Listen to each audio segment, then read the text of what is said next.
नमस्कार मेरे सभी प्यारे साथियों को। आज की इस वीडियो में हम डिस्कस करने वाले हैं उत्तराखंड एलटी इंग्लिश 2024 के मॉक टेस्ट नंबर 5 को। इससे पहले की अगर बात करें तो ऑलरेडी हम मॉक टेस्ट 4 तक के जो है मॉक टेस्ट को हम डिस्कस कर चुके हैं, जो कि आप लोगों के द्वारा बहुत पसंद भी किए जा रहे हैं।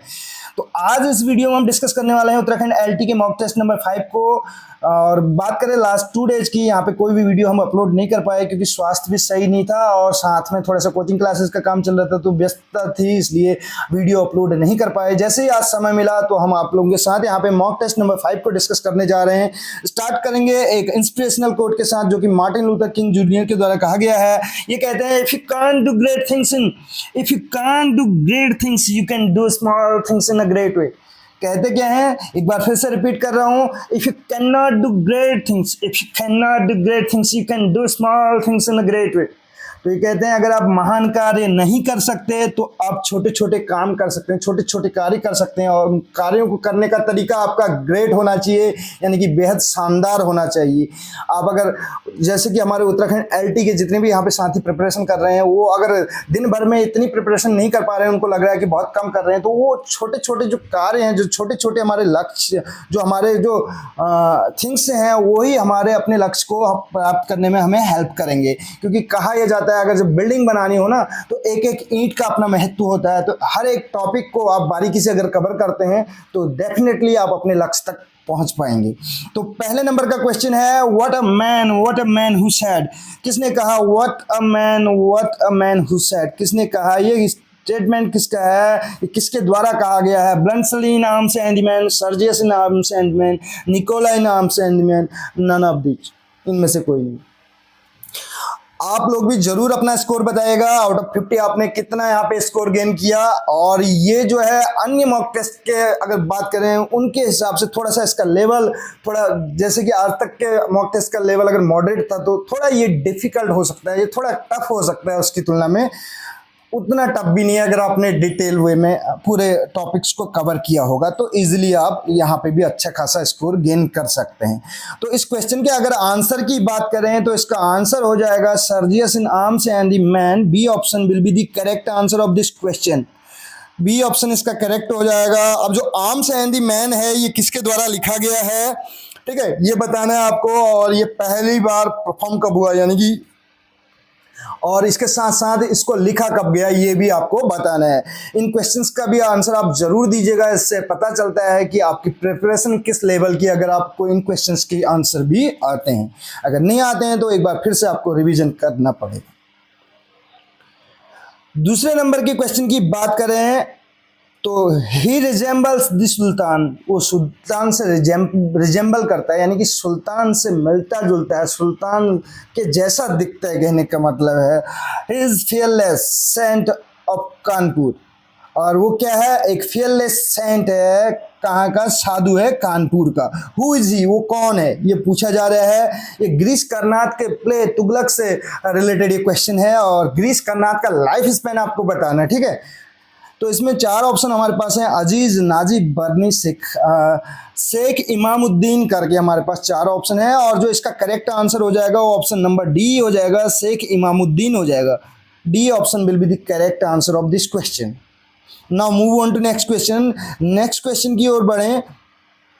क्वेश्चन नंबर 3 आपके सामने है। इसके अलावा अगर बात करें, बहुत से साथी जो हैं जिनके कमेंट्स में देख रहा हूँ ग्रामर से रिलेटेड वीडियोस बनाने के लिए कह रहे हैं, तो ऑलरेडी यहाँ पे ग्रामर से रिलेटेड अगर बात करें पार्ट्स ऑफ स्पीच या प्रपोजिशन, या अगर बात करें टेंसेस पे बेस्ड एक्सरसाइज हम ऑलरेडी अपलोड कर चुके हैं चैनल पे, उनको आप वॉच कर सकते हैं। अगर कहीं से कहीं तक आपको फिर भी दिक्कत आती है तो आप फिर से कमेंट कीजिएगा, सजेस्ट कीजिएगा आपको कौन से पर्टिकुलर टॉपिक पे दिक्कत आ रही है, उससे रिलेटेड यहाँ पे कंटेंट आपको प्रोवाइड किया जाएगा। My last duchess is satin. तो माई लास्ट डचेस जो है वो किस पर आधारित है, किस पर सेट है, ठीक है। तो फ्रेंच बैकग्राउंड, ठीक है। दूसरा ऑप्शन है American background, Italian background, none of these. 4 option हमारे पास है, करेक्ट आंसर बताने हैं। माई लास्ट डचेस किसने लिखा है, ये भी आपको बताना है। तो इसका करेक्ट आंसर हो जाएगा Italian background. C option will be the correct answer of this question. Now move on to next question. Next question हमारे पास है 4th नंबर का question. Which form has been used by Eliot in the Waste Land. T S Eliot की बात चल रही है, Thomas stern Elliot की बात चल रही है, जिनको 1948 में नोबेल प्राइज भी मिला हुआ है। ठीक है, नोबेल प्राइज से रिलेटेड हम ऑलरेडी यहाँ पे वीडियो बना चुके हैं, उसको भी आप वॉच कर सकते हैं। साहित्य अकेडमी पे आधारित है, पोएट लॉरेट पे आधारित आपको मिल जाएगी, लिटरेरी एजेस पे एमसीक्यूज आपको मिल जाएंगे, लिटरेरी टर्म्स पे एमसीक्यूज मिल जाएंगे, हर एक टॉपिक को कवर किया गया है। प्लेलिस्ट पे आपको विजिट करना पड़ेगा इसके लिए। तो जो वेस्टलैंड है, जो कि 1922 में पब्लिश हो रखा है, ठीक है, 1922 में पब्लिश हो रखा है। इसके अलावा यूलिसिस करके भी एक नोबेल है, वो भी 1922 में पब्लिश हो रखा है। किसका है आप बताएंगे, ठीक है ना। तो इस क्वेश्चन की अगर बात करें, इलियट का जो दी वेस्टलैंड है ये किस में है, यानी कि कौन से फॉर्म इसमें यूज किया गया, कौन सा फॉर्म इसमें यूज किया गया है। तो इसमें किया गया है फ्री वर्स का यूज। किसका किया गया है? फ्री वर्स का। और फादर ऑफ फ्री वर्स किसको कहा जाता है? फादर ऑफ फ्री वर्स कहा जाता है किसको? वॉल्ट व्हिटमैन को। वॉल्ट व्हिटमैन को कहा जाता है father of free verse. Poet of democracy भी कहा जाता है, ठीक है, बार्ड ऑफ अमेरिका भी कहा जाता है। ये सारे पॉइंट्स आप नोट डाउन कर सकते हैं। फ्री वर्स एक होता है ब्लैंक वर्स। ब्लैंक का मतलब है जिसमें सिर्फ आपको वर्स ही वर्स दिखने को मिलेगा, जिसमें सिर्फ मीटर ही मीटर दिखने को मिलेगा, जिसमें सिर्फ आपको मीटर देखने को मिलेगा, और इसमें राइम नहीं होगी ब्लैंक वर्स में, ठीक है, ब्लैंक वर्स। फ्री वर्स में ना आपको वर्स मीटर, ये कोई पर्टिकुलर मीटर भी नहीं होगा, और बात करें ना ही यहाँ पे राइम होगी, ठीक। स्पेंसरियन स्टेंजा की बात चल रही है। स्पेंसरियन स्टेंजा, इसकी राइम स्कीम की बात कर रहे हैं। स्पेंसरियन स्टेंजा किसके उस नाम पे है? ये एडमंड स्पेंसर का आपने नाम सुना होगा, एडमंड स्पेंसर, जिनको पोएट भी कहा गया है चार्ल्स लैम के द्वारा। तो इसकी राइम स्कीम की बात करें तो राइम स्कीम इसकी है AB BC और CD लास्ट में EE करके कपलेट देखने को मिल जाएगा। कपलेट किसको बोलते हैं? 2 लाइन का होता है। अब ये AB BC CD आप देखिएगा, जो दूसरा लेटर है वो दूसरे वाले में पहले, देखिए पहले नंबर पे मिलेगा। जैसे इसमें AB है, अब दूसरे वाले में स्टार्ट किससे होगा? B से स्टार्ट होगा, BC तीसरे वाले में C से स्टार्ट होगा, CD इस टाइप से। अब इसको बोला जाता है, एक इसका अन्य नाम भी है इंटरलॉग्ड करके, ठीक है, इंटरलॉग्ड राइम स्कीम है ये, याद रखिएगा। बढ़ेंगे नेक्स्ट क्वेश्चन की ओर। क्वेश्चन नंबर 5 कहता है how many editions came out of Leaves of Grass. Leaves of Grass के एडिशन की बात आ रही है, लेकिन इससे पहले हमने टीएस इलियट का अभी वेस्टलैंड के बारे में क्वेश्चन यहाँ पे डिस्कस किया। तो वेस्टलैंड के कितने सेक्शंस हैं ये आपको बताना है, ठीक है। शॉर्ट ट्रिक ऑलरेडी हमने बनाई हुई है, उसको भी आप वॉच कर सकते हैं, शॉर्ट वीडियोज के माध्यम से आपको मिल जाएगी। How many editions came out Leaves of Grass. Leaves of Grass जो है ये किसके द्वारा लिखा गया है, किसका पोएट्री कलेक्शन है आपको बताना है, और इसमें कितने एडिशंस इसके आए हैं ये हम बताने जा रहे हैं। तो इसके एडिशंस की बात की जाए तो बी ऑप्शन करेक्ट हो जाएगा, 9 editions. What is the full name of sir Roger. Sir Roger कौन से वर्क में हमें देखने को मिलते हैं? Sir Roger de Coverley, Webley, Roger de Lovelay और नन ऑफ दी। 4 ऑप्शन हमारे पास है। फुल नेम इनका हो जाएगा सर रोजर डी कवले। कौन से वर्क में हमें ये देखने को मिलते हैं आपको ये भी बताना है, ठीक है, ऑलरेडी डिस्कस कर चुके हैं इन क्वेश्चंस को हम। क्वेश्चन नंबर 7 है who disguises as Cesario after the shipwreck in 12th night. 12th night में अगर बात की जाए कौन डिस्गाइज करता है सिजारियो के रूप में आफ्टर शिपरेक? तो 4 ऑप्शन है, मारिया, फेस्ट, वियोला और ओलिविया करके हमारे पास है। तो ऑप्शन नंबर C करेक्ट हो जाएगा। वाइला भी बोलते हैं जिसको, ठीक है, C ऑप्शन इसका करेक्ट हो जाएगा। Who follows Rosalind to Arden. कौन फॉलो करता है रोजालिंड को आर्डन में? तो 4 ऑप्शन हमारे पास है, एडम, सिल्वियस, ओलिविया, सीलिया। तो यहाँ पे इनको जो फॉलो करती है, इनके पीछे पीछे जाती हैं, वो कौन है? सीलिया है। डी ऑप्शन यहाँ पे करेक्ट हो जाएगा। 9th नंबर का क्वेश्चन आपके सामने है। क्वेश्चन नंबर 9 क्या कहता है? पोप वॉज बेसिकली, पोप की अगर बात की जाए तो क्या थे ये? पोएट थे, क्रिटिक थे, प्रोज राइटर थे या सेटरिस्ट थे? तो चार ऑप्शन हमारे पास है। अलेक्जेंडर पोप की बात चल रही है। अलेक्जेंडर पोप की अगर एज की बात की जाए तो न्यू क्लासिकल एज में हमने डिस्कस की थी, इसके 3 सब कैटेगरीज हमने डिस्कस किए थे। न्यू क्लासिकल एज की बात कर रहे हैं तो 1660 से लेके 1798 या कहीं कहीं पे आपको 1785 भी देखने को मिल जाएगा। अब जो 1660 से 1700 तक है उसको रेस्टोरेशन एज कहा जाता है, जिसको एज ऑफ ड्राइडन भी कहा जाता है। 1701 से 1745 की तक की जो एज है उसको एज ऑफ पोप के नाम से जाना जाता है, ठीक। और इसके बाद 1745 से आगे जो चलती है एज ऑफ सेंसिबिलिटी, जिसको डॉक्टर जॉनसन की एज के नाम से भी जाना जाता है। तो पोप जो थे ये क्या थे? एक सेटरिस्ट थे। डी ऑप्शन इसका करेक्ट हो जाएगा। नेक्स्ट क्वेश्चन की ओर बढ़ेंगे। क्वेश्चन में 10th क्या कहते हैं? देखिए 10th नंबर का क्वेश्चन कहता है डन वाज बोर्न है। जॉन डन की बात चल रही है, मेटाफिजिकल पोइट रहे हैं जॉन डन, आपको पता है। तो इनका जन्म कहाँ हुआ? कैम्ब्रिज में, लंदन में, ऑक्सफोर्ड में, पेरिस में। चार ऑप्शन हमारे पास है। इनका जन्म हुआ था लंदन में।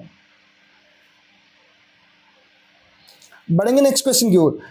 आपको जो है, आपके लिए यहाँ पे जो क्वेश्चन है वो जॉन डन का आपको लाइफ स्पेन बताना है, ठीक है। इनका जन्म कब हुआ और इनकी मृत्यु कब हुई आपको बताना है। कुछ भी पूछा जा सकता है। जो यहाँ पे हमारे पास जितने भी राइटर्स हैं, कम से कम इनके लाइफ स्पेन से रिलेटेड एक क्वेश्चन तो डेफिनेटली बनने वाला है। अब सारे अगर आप जितने भी राइटर्स हैं इनके लाइफ स्पेन याद नहीं कर सकते तो कुछ मेन के तो कर ही सकते हैं।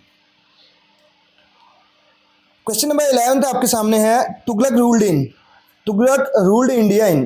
तो तुगलक ने शासन किया भारत में, कब किया शासन ये पूछा जा रहा है। मोहम्मद तुगलक की बात चल रही है, जिन्होंने दिल्ली से दौलताबाद अपनी राजधानी शिफ्ट की थी। वीडियो ऑलरेडी बना चुके हैं हम। और ग्रीस कर्नाट का जो वर्क है तुगलक, उसी से रिलेटेड क्वेश्चन है। और तुगलक ने कब रूल किया? 14th सेंचुरी में किया था। ए ऑप्शन इसका करेक्ट आंसर होगा। Now move on to next question. Next question क्या है? देखिए क्वेश्चन नंबर 12 आपके सामने है। और 12 नंबर का क्वेश्चन कहता है कि what kind of poem is when lilacs last. तो व्हेन लिलाक्स लास्ट जो है ये किस टाइप की पोम है, किस टाइप की कविता है, इसका हमें बताना है। Dirge, sonnet, elegy, panegyric. तो इसका करेक्ट आंसर हो जाएगा ये पेस्टर एलेजी थी। सी ऑप्शन इसका करेक्ट हो जाएगा। एलेजी आपको पता है किसी की डेथ पे लिखी जाती है, ठीक है। सोनेट ऑलरेडी डिस्कस कर चुके हैं सोनेट के बारे में, ठीक। और डर्ज क्या होता है इसके बारे में बात कर लेते हैं थोड़ा सा। डर्ज जो है ये भी इसको परफॉर्म किया जाता है कब? फनरल में। फनरल में ये इसको परफॉर्म किया जाता है, लेकिन ये रिटन नहीं होता है, ये ओरल होता है, ओरल मौखिक, ठीक है। ये ध्यान देना है। और जो एलेजी है वो रिटन होती है। डर्ज की अगर बात करें तो ओरल होता है और एलेजी क्या होती है? रिटन होती है। पैनेजेरिक क्या होता है? ये एक प्रेस पोएम होती है, प्रशंसा की जाती है, प्रेस, प्रशंसा की जाती है। अब प्रशंसा प्रेस की भी बात करें, यहाँ पे दो हमारे पास क्रिएशन रहती हैं प्रेस में, एक पैनेजेरिक और दूसरा इयोलॉजी। इयोलॉजी ये किसी की डेथ के बाद यानी कि उसकी प्रशंसा जो की जाती है उस पर आधारित होती है। ऐसे याद रख सकते हैं, ये कोई इंसान जिंदा है तो उस टाइम उसकी प्रशंसा की जा रही है, उस पर लिखा जा रहा है तो पैनेजेरिक, और डेथ के बाद लिखा जा रहा है तो प्रशंसा में इयोलॉजी। बढ़ेंगे नेक्स्ट क्वेश्चन की ओर। What does Clarissa set out to purchase in the novel's opening scene. अब जो क्लैरिसा है वो निकलती हैं, रवाना होती हैं। सेट आउट होना, रवाना होना, निकलना, ठीक है, घर से, टू परचेज खरीदने के लिए। In the novel's opening scene, जो नोवेल का ओपनिंग सीन है उसमें जो क्लैरिसा हैं वो रवाना होती हैं। किस चीज़ के लिए निकलती हैं? क्या चीज़ खरीदने के लिए निकलती हैं? Bag of ice, flowers, champagne, fairy lamps. चार ऑप्शन हमारे पास हैं, बताना करेक्ट आंसर इस क्वेश्चन का। तो यहाँ पे करेक्ट आंसर हो जाएगा इसका फ्लावर्स। और जो क्लैरिसा हैं ये कौन से वर्क में करेक्टर हैं ये आपको बताना है। Mother of 1084 was originally written. Mother of 1084, 1084 माँ। तो ये ओरिजिनली किस में लिखा गया है, पूछा जा रहा है क्वेश्चन नंबर 14 में। तो ये लिखा गया है बंगाली में। सी ऑप्शन यहाँ पे करेक्ट हो जाएगा। Move on to next question. Already videos बनी हुई हैं, दो वीडियोस बना रखी हैं। मदर ऑफ 1084, तोबा तेग सिंह, कल्लू, ये सारे वर्क्स हमने ऑलरेडी डिस्कस किए हुए हैं। थोड़ा सा एक बार यहाँ पे नोटिफिकेशंस ऑलरेडी हमने एरोप्लेन मोड में डाल रखा है, फिर भी यहाँ पे नोटिफिकेशन देखने को मिल रहे हैं। तो देखिए इसमें नेक्स्ट क्वेश्चन क्या है। क्वेश्चन नंबर 15 क्या कहते हैं, what is the name of Michael Henchard's daughter. Michael Henchard की डॉटर का नाम क्या है। माइकल हेंचार्ड कौन से वर्क में एज ए करेक्टर हमें देखने को मिलते हैं, ये आपको बताना है। हेंचार्ड एक सिंगल वो नेम है ये, ठीक है। इसमें अलग अलग यहाँ पे स्पेस दे रखा है, लेकिन ये आपको हेंचार्ड जो है एक माइकल हेंचार्ड एक ही नाम है, अलग अलग नहीं है। तो इनकी डॉटर का नाम बताना है। तो इनकी डॉटर का नाम क्या है, एलिजाबेथ जेन करके है। एलिजाबेथ जेन, डी ऑप्शन यहाँ पे करेक्ट हो जाएगा। एलिजाबेथ जेन इनकी डॉटर का नाम है। Who names Oliver. जो ये ओलिवर ट्विस्ट है ना, इसमें ओलिवर नाम इनको कौन देता है। पेरिस बॉयज प्रोग्रेस, ठीक है। सब टाइटल तो आपको पता ही। एक पिलग्रिम्स प्रोग्रेस है, वो अलग है। ये पेरिस बॉय प्रोग्रेस है, ठीक। तो कौन इनको नाम देते हैं ओलिवर का, तो ये मिस्टर बम्बल होते हैं। बी ऑप्शन इसका करेक्ट हो जाएगा। नेक्स्ट क्वेश्चन आपके सामने है, in which city the story untouchable set. Mulkraj Anand का नोवेल है अनटचेबल। तो इसकी जो स्टोरी है वो कहाँ पे आधारित है, इसकी सेटिंग कहाँ पर है, ये पूछा जा रहा है। 4 ऑप्शन हमारे पास है। क्वेश्चन नंबर 17 का आंसर बताना है। तो इसकी सेटिंग है बुलासा। अनटचेबल का प्रोटेगनिस्ट कौन है, ये आपको बताना है। जो सॉल्यूशन बताया गया है अनटचेबल का, वो क्या बताया गया है, ये भी आपको बताना है। जो क्वेश्चंस बनते हैं वो हम आपसे यहाँ पे आपके साथ डिस्कस कर रहे हैं, उनके आंसर आप देने की कोशिश करिएगा, ठीक है। क्योंकि अगर इन क्वेश्चंस के आंसर आपको नहीं आते हैं तो ये फिर थोड़ा सा एक ऐसा मैटर है कि कहीं ना कहीं आपको रिवीजन की ओर जाना पड़ेगा ना। अगर आपको ऑलरेडी इन क्वेश्चंस के आंसर आते हैं तो आप ऊपर ही ऊपर दो जो रीडिंग के मेथड होते हैं, स्कीमिंग और स्कैनिंग, आप उसमें स्कीमिंग वाला मेथड अपना सकते हैं। अदरवाइज स्कैनिंग मेथड भी आपको करना पड़ सकता है। एजी गार्डनर के फेलो ट्रेवलर कौन थे, ये पूछा जा रहा है। एजी गार्डनर्स का पेन नेम आपको बताना है। इनके फेलो ट्रेवलर कौन थे, ये हम यहाँ पे डिस्कस करने वाले हैं इस क्वेश्चन में। इसमें 4 ऑप्शन हमारे पास हैं। जो इसका करेक्ट आंसर है वो क्या है, मॉस्किटो। डी ऑप्शन इसका करेक्ट हो जाएगा। Who is the protagonist of the shadow lines. Protagonist और एंटेगनिस्ट आपको पता है स्टोरी में कौन होता है प्रोटेगनिस्ट और कौन होता है एंटेगनिस्ट। राउंड करेक्टर और फ्लैट करेक्टर, इस बारे में वो ऑलरेडी डिस्कस कर चुके हैं। फ्लैट की बात करें तो एक समतल वे पे चलेगा, इसको हमने बताया था प्रोटेगनिस्ट। राउंड क्या होता है, घुमा फिरा के, यानी कि एंटेगनिस्ट हम इसको बोल सकते हैं। तो शैडो ये एस्पेक्ट्स ऑफ द नोवेल में हमें देखने को मिलते हैं। राउंड और फ्लैट करेक्टर जो इनका जिक्र हो रखा है। शैडो लाइन्स में प्रोटेगनिस्ट कौन है पूछा जा रहा है। 4 ऑप्शन हमारे पास है और इसका करेक्ट आंसर हो जाएगा माया देवी चंद। कौन, त्रिदीप करके हमारे पास है। डी ऑप्शन इसका करेक्ट हो जाएगा। शैडो लाइन किसका वर्क है, आप जरूर इसका आंसर बताइएगा। Whose essays are subtitled counsel civil and moral. तो किसके एसेज को ये टाइटल दिया जाता है, काउंसिल सिविल एंड मॉरल का, ठीक। फ्रांसिस बेकन है father of English essays. Move on to next question. Who bestowed the title nightingale of India on Sarojini. Sarojini Naidu को जो ये टाइटल दिया गया नाइटिंगेल ऑफ इंडिया, ये किसके द्वारा दिया गया कहने का मतलब है। Question number 21। तो इसका करेक्ट आंसर हो जाएगा मोहनदास करमचंद गांधी, यानी कि महात्मा गांधी जी। और महात्मा गांधी जी को क्या नाम दिया था इन्होंने, मिक्की माउस का। सरोजिनी नायडू वाली वीडियो में हमने डिस्कस किए हुए हैं क्वेश्चंस। क्वेश्चन नंबर 22 आपके सामने है। Ismat Chughtai was born in Badaun Uttar Pradesh. तो इनका जन्म जो है बदायूं उत्तर प्रदेश में हुआ था। कब हुआ था ये पूछा जा रहा है। इस्मत चुगताई जिन्होंने कल्लू करके लिखा है 21 अगस्त 1915 को इनका जन्म हुआ था। तो ए ऑप्शन इसका करेक्ट हो जाएगा। Move on to next question. Next question हमारा क्या है देखिए। Premchand was influenced by the teaching of. तो प्रेमचंद किसकी टीचिंग से इन्फ्लुएंस थे, प्रभावित थे, ये पूछा जा रहा है। 23 नंबर का क्वेश्चन आपके सामने है। धनपत राय श्रीवास्तव इनका रियल नेम है। पेन नेम इनका प्रेमचंद है। इनका अगर वर्क की बात की जाए तो सदगति डिलीवरेंस करके हमारे उसमें है, और जिसका प्रोटेगनिस्ट कौन है, दुखी है। तो किसकी टीचिंग से ये इन्फ्लुएंस रहा, किसकी टीचिंग का इन पर, Swami Vivekananda. Man making education की बात करते हैं।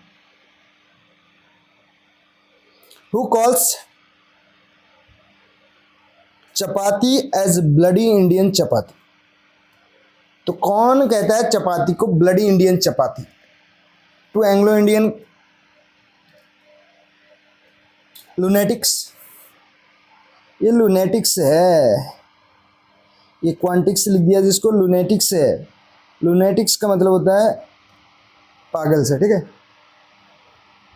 3 एंग्लो इंडियन लुनेटिक्स, 4 एंग्लो इंडियन लुनेटिक्स। इसको लुनेटिक्स कर लेना आपको।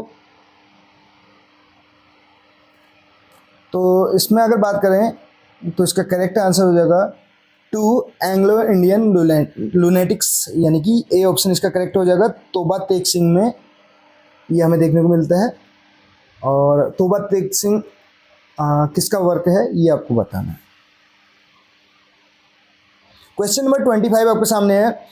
इन the God of small things, God of small thing जो अरुंधति रॉय का है, ठीक है, who is killed in police custody. किसको मारा जाता है पुलिस कस्टडी में?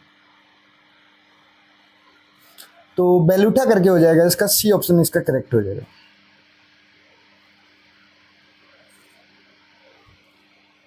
नेक्स्ट क्वेश्चन, क्वेश्चन नंबर 26 आपके सामने है। एबियोंट स्टूडिया इन मोर्स मीन्स। तो एबियोंट स्टूडिया इन मोर्स का मतलब क्या होता है ये बताना है हमें। तो इसका करेक्ट आंसर हो जाएगा स्टडीज, अगर बात करें स्टडीज पास इनटू कैरेक्टर्स। ए ऑप्शन इसका करेक्ट हो जाएगा, स्टडीज पास इनटू कैरेक्टर।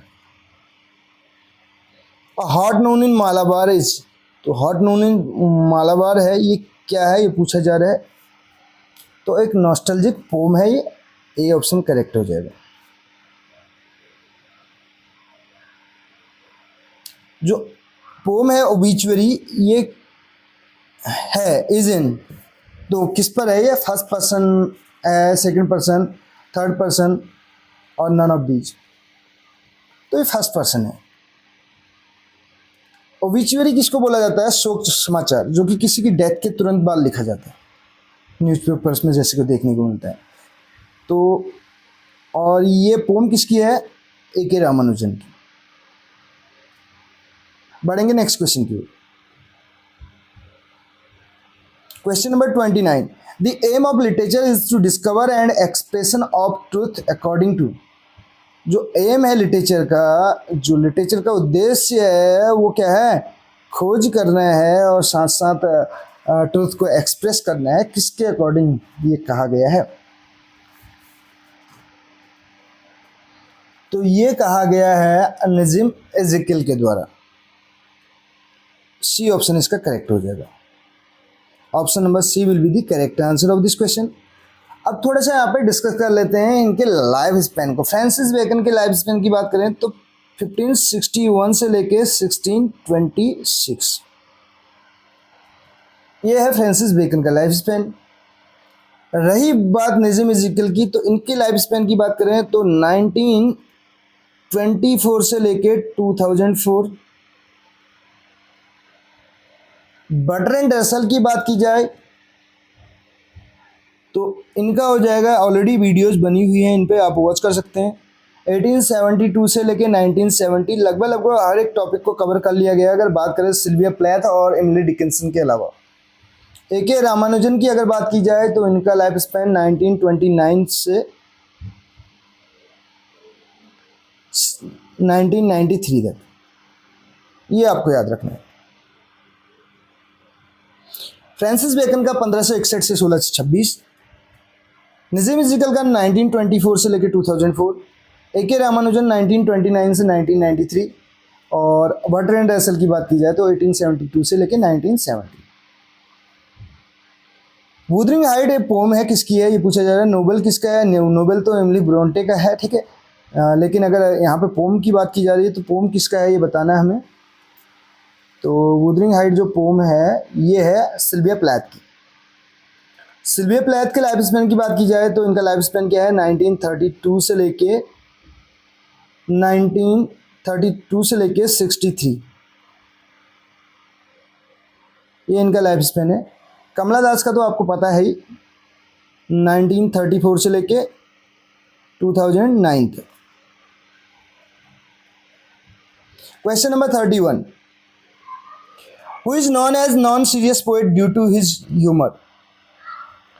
ह्यूमर के कारण किसको जो है नॉन सीरियस पोएट कहा जाता है? तो ये कहा जाता है रॉबर्ट फ्रॉस्ट को। ए ऑप्शन करेक्ट हो जाए। 4 टाइम पुलित्जर अवार्ड इनको मिला हुआ। नेक्स्ट क्वेश्चन है क्वेश्चन नंबर 32 आपके सामने है। A word is dead when it is said. A word is dead when it is said, यानी कि जब शब्द बोला जाता है ये अपना अस्तित्व खो देता है, कहने का मतलब डेड हो जाता है। ये किसने कहा है? These words are from the pen of. ये वर्ड्स किसके पेन से हैं? तो ये ऐसा कौन स्टेटमेंट दे सकता है आपको पता है? Emily Dickinson. बी ऑप्शन इसका करेक्ट हो जाएगा। Move on to next question. Question number 33 आपके सामने है। Second coming was written in, second coming W Yeats का है, विलियम बटलर ईट्स का, जिनको 1923 में नोबेल प्राइज मिला हुआ है। आयरिश की हम एक बार फिर से बात करें, हर एक वीडियोज में हमने बताया था 1923 में डब्ल्यू ईट्स, 1925 में जीवी शॉ, 1995 में सीमा सिनी। ये आपको याद रखने हैं आयरिश की अगर बात करें तो। इसमें देखिए सेकंड कमिंग की अगर बात की जाए तो ये कब लिखा गया? इसको 1919 में लिखा गया है, 1919 में। जलियांवाला बाग हत्याकांड को आप याद रख सकते हैं, ठीक है। और सेकंड कमिंग की अगर बात की जाए तो यहीं से इसकी एक लाइन है थिंग्स फॉल अपार्ट करके, जहाँ से चिनुआ अचेबे का नोवेल का जो टाइटल है आपको पता होना चाहिए, थिंग्स फॉल अपार्ट करके उन्होंने यहीं से लिया है। नेक्स्ट क्वेश्चन आपके सामने है, क्वेश्चन नंबर 34 क्या कहता है? It is not the worst meal I have ever had.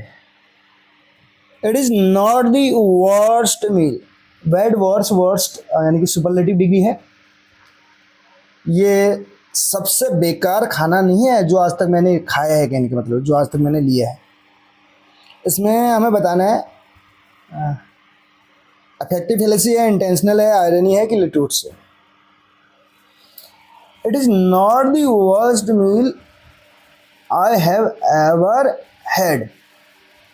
तो इससे भी बुरे मतलब अभी बात करें तो ये फिर भी अच्छा है, कहने का मतलब नेगेटिव सेंस में। अगर किसी पॉजिटिव चीज़ को हम कह रहे हैं तो नेगेटिव वर्ड्स का यूज करके तो उसको ही तो लिटोट्स बोलते हैं। डी ऑप्शन करेक्ट हो जाएगा। An author's choice of words, एक ऑथर की जो चॉइस होती है वर्ड्स की उसको क्या कहा जाता है पूछा जा रहा है क्वेश्चन नंबर 35 में। तो उसको कहा जाता है डिक्शन। बी ऑप्शन इसका करेक्ट हो जाएगा। माई लास्ट डचेस जो है, देखिए क्या पूछा जा रहा है इसमें। इन पब्लिश इन 1842 में पब्लिश हो रखा है।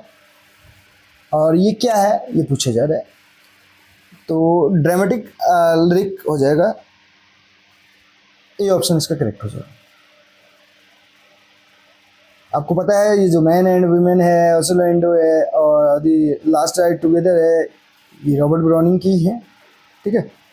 तो माई लास्ट डचेस के बारे में पूछा जा रहा है। बढ़ेंगे नेक्स्ट क्वेश्चन की ओर। Little sorrows sit and feel. जो लिटिल सोरोज हैं, जो छोटे मोटे दुख हैं, कहने का मतलब है, वो क्या करते हैं? बैठते हैं और रोते हैं।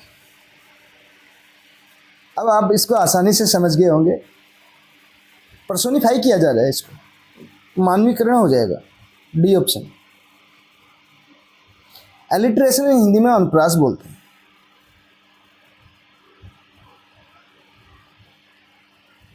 All the perfumes of Arabia will not Sutton this little hand, Macbeth का है, ठीक है।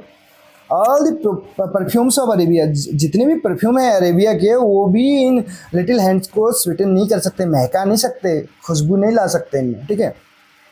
क्या है इसमें figure of speech, antithesis, oxymoron, hyperbole, synecdoche, चार ऑप्शन हमारे पास है। करेक्ट आंसर हमें बताना है।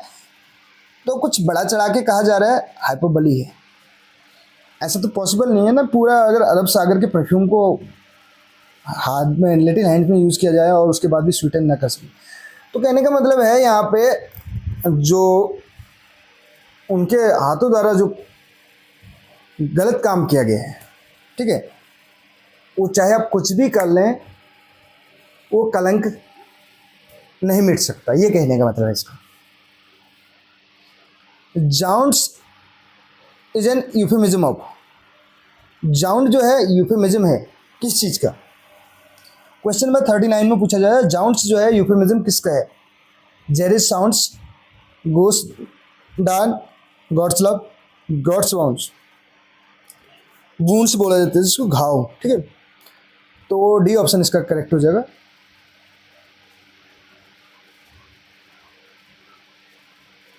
बढ़ेंगे नेक्स्ट क्वेश्चन की ओर। The other name of anticlimax is, anticlimax का अदर नेम क्या है पूछा जा रहा है। चार ऑप्शन हमारे पास है और इसका करेक्ट आंसर हो जाएगा bathos. Whose pen name is this, ये किसका पेन नेम है? Oh sorry, whose pen is this, whose pen is this, question है हुज पेन इज दिस, ये पेन किसका है?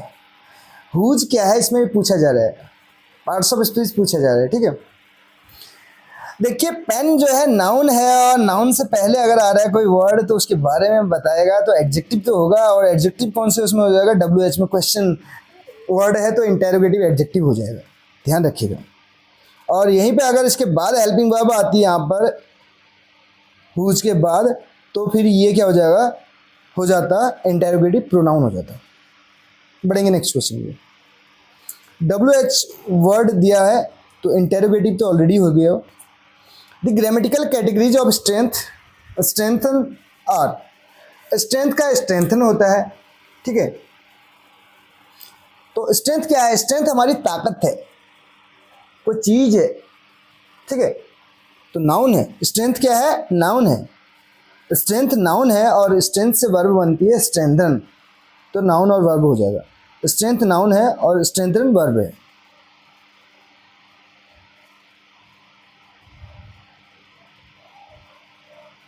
क्वेश्चन नंबर 43 आपके सामने है। The plural of focus is, जो फोकस होता है उसका प्लूरल क्या होता है पूछा जा रहा है। फोकस का प्लूरल होता है फोकाई, क्या होता है? फोकाई होता है, ए ऑप्शन करेक्ट हो जाएगा। किसका प्रोनाउंसिएशन क्या होगा? फोकाई।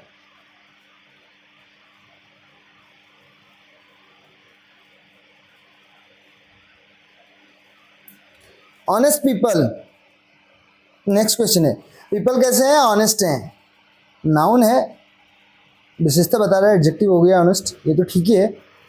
तो बाय सोसाइटी, सोसाइटी के द्वारा क्या किया जाता है? अधिकतर बाई, देखिए 99% केसेस में आपको पता है पैसिव वॉइस बनाने में यूज होता है, तो उसके बाद तो ये वाला तो बनेगा नहीं, रिस्पेक्ट्स भी नहीं बनेगा, एक्टिव वॉइस में बनते हैं, ठीक है। थर्ड फॉर्म यूज की जाती है पैसिव में, आपको होता है रिस्पेक्टेड, रिस्पेक्टेड। तो ऑनेस्ट पीपल के बाद क्या हो जाएगा? ऑनेस्ट पीपल, पीपल पर्सन का प्लूरल होता है पीपल, तो honest people are respected, C option correct हो जाएगा। बाय सोसाइटी, जो ईमानदार लोग हैं उनको सम्मान दिया जाता है, किसके द्वारा? समाज के द्वारा, यानी सम्मानित किए जाते हैं। क्वेश्चन नंबर 45 आपके सामने है। If he I would have helped him, मैंने बताया था वुड हैव के साथ वर्ब की थर्ड फॉर्म आए, वुड हैव के साथ वर्ब की थर्ड फॉर्म आए तो कॉम्बिनेशन क्या होता है? Had plus B3 plus would have plus V3। पहले वाले पोर्शन में आपके पास इफ आपको इस टाइप से देखने को मिलेगा, if plus had plus B3, और दूसरे में वुड हैव प्लस B3। तो करेक्ट आंसर इसका क्या हो जाएगा? अब तो आप समझ ही गए होंगे इसका correct answer. If he had come, यदि वो आ गया होता, I would have helped him, मैंने उसकी मदद कर दी होती। अगर आपने मुझे बता दिया होता तो मैंने आपकी मदद कर दी होगी। If you had told me, I would have helped you. अगर आपने अपना सवाल मुझे बताया होता तो मैंने उसका हल खोज दिया होता। If you had told me your question, I would have solved your question, otherwise I would have answered your question. V dot dot dot dinner at the park hotel yesterday. अब इसमें ऑप्शन हमें बताने हैं, 4 option हमारे पास है। पहला है हैड, दूसरा है हैड, तीसरा है हैव, चौथा है हैड टेकन। हमें इसका करेक्ट आंसर बताना, और आपको पता होना चाहिए yesterday is the keyword of past indefinite. Yesterday किसका कीवर्ड होता है? Past indefinite. और पास्ट इंडेफिनिट में वर्ब की सेकंड फॉर्म का यूज किया जाता है। और बात करें यहाँ पे, हैड टेकन होगा नहीं, ये परफेक्ट में यूज होता है। हैव तो होगा नहीं, प्रेजेंट परफेक्ट की हेल्पिंग वर्ब है। हैड के साथ देखिए हैड आ रहा है, ये भी होगा नहीं, तो आपके पास सिर्फ एक ऑप्शन बच रहा है हैड।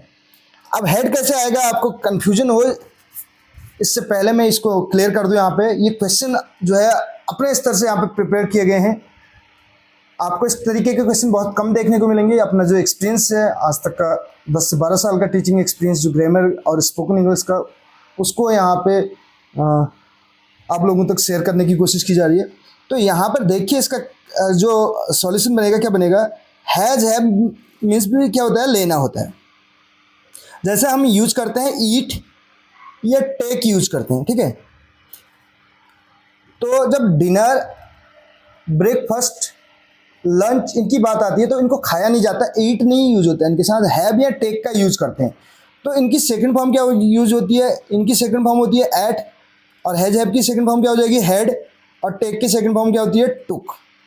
ईट की थर्ड फॉर्म होती है ईटन, हैज हैव की थर्ड फॉर्म भी हैड होती है, और टेक टुक टेकन हो जाएगा। अब देखिए इसमें से हमें सेकंड फॉर्म यूज करनी है, किसकी? ईट तो है नहीं हमारे पास, ठीक है, तो इसको हमने हटा दिया। टेक टुक टेकन भी नहीं है, हटा दिया, ठीक। तो हैज हैव की सेकंड फॉर्म क्या होती है? हैड होती है। तो वी हैड डिनर, यानी कि हमने डिनर किया या डिनर लिया, जो भी आप यूज करना चाहें। डिनर किया एट दी पार्क होटल, कहाँ पे किया? पार्क होटल में किया यस्टरडे। तो ए ऑप्शन इसका करेक्ट हो जाएगा। बढ़ेंगे नेक्स्ट क्वेश्चन की ओर। Question number 47। इस तरीके के कॉन्सेप्ट अगर आप चाहते हैं तो आप हमारी प्लेलिस्ट पे विजिट कर सकते हैं, आपको वीडियोज वहाँ पे देखने को मिलेंगी। अब जो है हर एक टॉपिक को हम बारीकी से सीख सकते हैं, हर एक टॉपिक को हमने कवर किया है। उत्तराखंड एलटीई और लेक्चरर की बात करें तो जितने भी आज तक ग्रामर से रिलेटेड क्वेश्चन पूछे गए हैं उन पे आधारित आपको वहाँ पे कंटेंट मिल जाएगा। I'm fond, तो अब यहाँ पे हमें बताना है क्या यूज होगा। रीडिंग बुक्स, तो सिंपल सा है, बहुत ही आसान सा क्वेश्चन है, इजी क्वेश्चन है। फॉन्ड ऑफ बोलते हैं, फॉन्ड ऑफ का मतलब होता है शौकीन होना। फॉन्ड ऑफ का मतलब होता है शौकीन होना। I'm fond of reading books, मैं बुक्स पढ़ने का शौकीन हूँ, किताबें पढ़ने का शौकीन हूँ। फॉन्ड ऑफ याद रखिएगा। फॉन्ड ऑफ के बाद जिरेंड यूज होगा, reading, I N G form. He as well as I, अब सब्जेक्ट वर्ब एग्रीमेंट से रिलेटेड क्वेश्चन है। As well as, along with, together with हमने बता रखा है इनके साथ क्या यूज होता है, तो आपको बताना है। तो यहाँ पे बात करें as well as, along with, together with, इनमें फर्स्ट सब्जेक्ट के अकॉर्डिंग हम हेल्पिंग वर्ब यूज करते हैं। Not only but also, neither nor, either और, इसमें सेकेंड सब्जेक्ट के, नियरेस्ट सब्जेक्ट के अकॉर्डिंग। अब यहाँ पे देखिए ही जा रहा है, उसके साथ साथ जाएंगे ना अन्य लोग, तो मेन तो कौन जा रहा है? ये जा रहा है, ही इज हो जाएगा, तो इसका ए ऑप्शन करेक्ट हो जाएगा। अब देखने में आपको अजीब सा लगेगा, he as well as I is करके, आप बोलेंगे आई के साथ इज कैसे लगता है? आई के साथ इज नहीं लग रहा है, ही के साथ इज लग रहा है, एज वेल एज के साथ वहाँ पे जुड़ा हुआ है आई उसके साथ, ठीक। ये बात करें, हमने ऑलरेडी डिस्कस किए हुए हैं मेथड सब्जेक्ट वर्ब एग्रीमेंट के तहत, आप वॉच कर सकते हैं उन वीडियोज़ को। One who knows everything, one word substitution से है, एक ऐसा व्यक्ति जो सब कुछ जानता हो, ठीक है, उसको क्या कहेंगे? 4 ऑप्शन हमारे पास हैं, उसको बोलेंगे ओमनीसेंट, बी ऑप्शन करेक्ट हो जाएगा। लास्ट क्वेश्चन आपके सामने है, question number 50। Antonym of malign is, जो मलाइन है उसका एंटोनिम क्या होता है?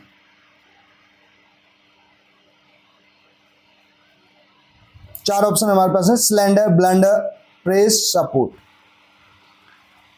तो इसका एंटोनिम हो जाएगा,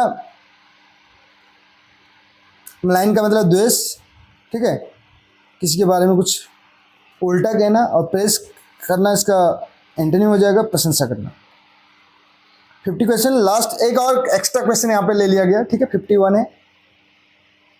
तो क्वेश्चन नंबर 51 कॉम्बैट है। कॉम्बैट का मतलब क्या होता है ये बताना है।